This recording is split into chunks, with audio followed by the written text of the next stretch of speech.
حج گناہوں سے پاک ہونے کا عظیم موقع۔ اعوذ باللہ من الشیطان الرجیم، بسم اللہ الرحمن الرحیم۔ فیہ آیۃ بینات مقام ابراہیم ومن دخلہ کان آمنا وللہ علی الناس حج البیت من استطاع الیہ سبیلا ومن کفر فإن اللہ غنی عن العالمین۔ صدق اللہ المولانا العظیم۔ اس میں کھلی نشانیاں ہیں، ان میں سے ایک ابراہیم علیہ السلام کی جائے قیام ہے، اور جو اس میں داخل ہو گیا امان پا گیا، اور اللہ کے لیے لوگوں پر اس گھر کا حج فرض ہے جو بھی اس تک پہنچنے کی استطاعت رکھتا ہو، اور جو اس کا منکر ہو تو بے شک اللہ سب جہانوں سے بے نیاز ہے۔ وقال سبحانہ وتعالی وَأَذِّن فِي النَّاسِ بِالْحَجِّ يَأْتُوكَ رِجَالًا عَلَى كُلِّ ضَامِرٍ يَأْتِينَ مِنْ كُلِّ فَجٍّ عَمِيقٍ۔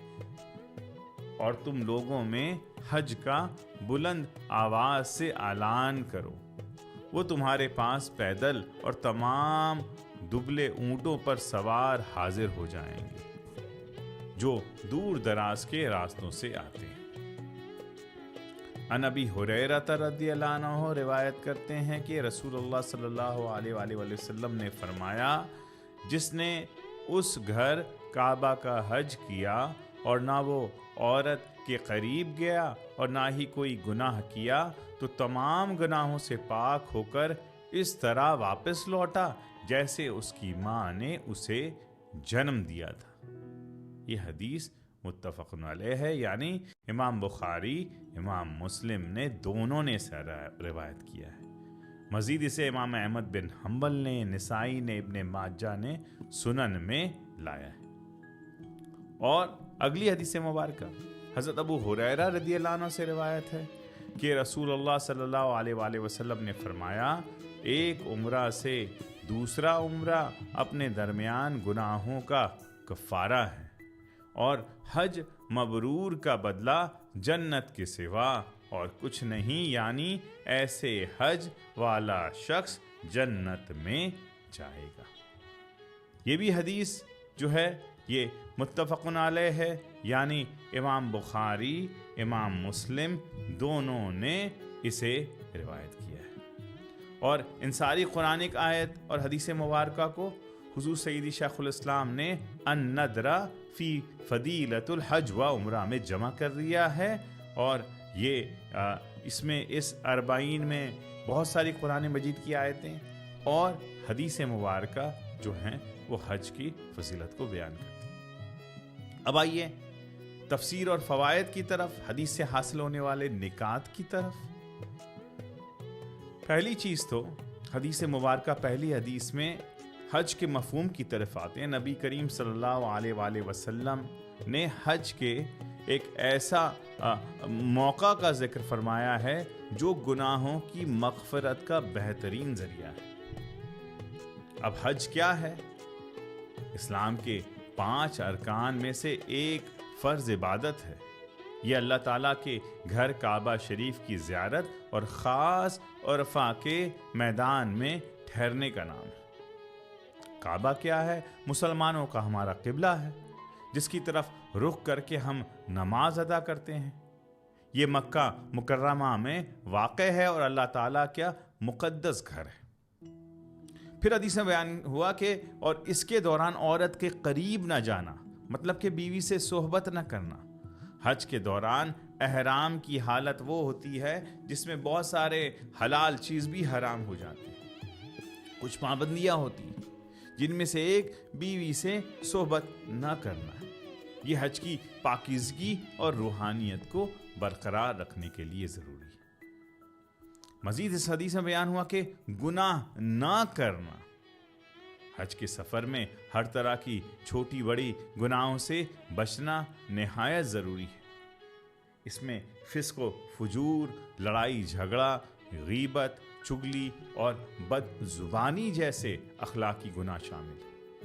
حج کا اصل مقصد نفسانی خواہشات اور شہوانیات سے بچ کر صرف اللہ کی رضا حاصل کرنا. پھر اگر اس نے یہ سارا چیز کر لیا اور حج جو ہے کمپلیٹ کر لیا تو وہ کیسا ہو گیا؟ فرمایا تمام گناہوں سے پاک ہو گیا. یہ حج کی سب سے بڑی بشارت اور خوشخبری ہے. جو شخص جو ہے وہ اس شرط کے مطابق حج کرتا ہے اس کے پچھلے تمام گناہ معاف کر دیے جاتے ہیں. اور پھر گناہ کیسے معاف ہوتے ہیں؟ وہ کیسا ہو جاتا ہے گناہ کے معاف ہونے کے بعد؟